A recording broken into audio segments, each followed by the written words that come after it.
Dah lama tak dapat beraya dengan dia. So, memang sangat gembira lah dapat. Alhamdulillah, syukur. Gembiranya tu je yang dapat digambarkan.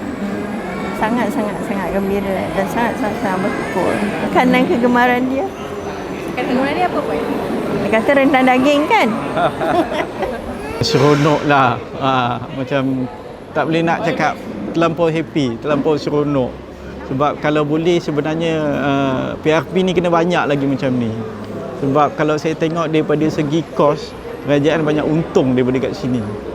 Lepas tu orang lagi tak stres. Kalau ni menyesal lah apa yang berlaku. Tapi kita tak boleh buat apa kan. Kita banyakkan orang cakap kat sini pun aktiviti dia kalau pergi masjid pun senang. Aktiviti keagamaan dia banyak kat sini. Daripada segi agama kita lagi kuat semayang. Kalau kat sini lah bagus lah daripada segi agama. Daripada segi kemahiran tu dulu kita tak faham. Macam ni benda ni boleh buat ke? Benda ni kita tak yakin. Lagi dia tambah keyakinan kita lah. Gemuruh. Lama saya rindu.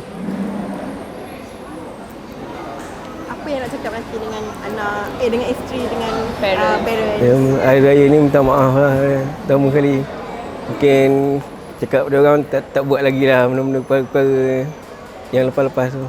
Masakan mak, masakan isteri, makan lemang, rendang semua macam tu lah. Jangan ikut kawan-kawan yang yang tak faedah. Lepas tu nasihat ibu bapa dengar, sebab ibu bapa marah kita sebab dia sayang kita.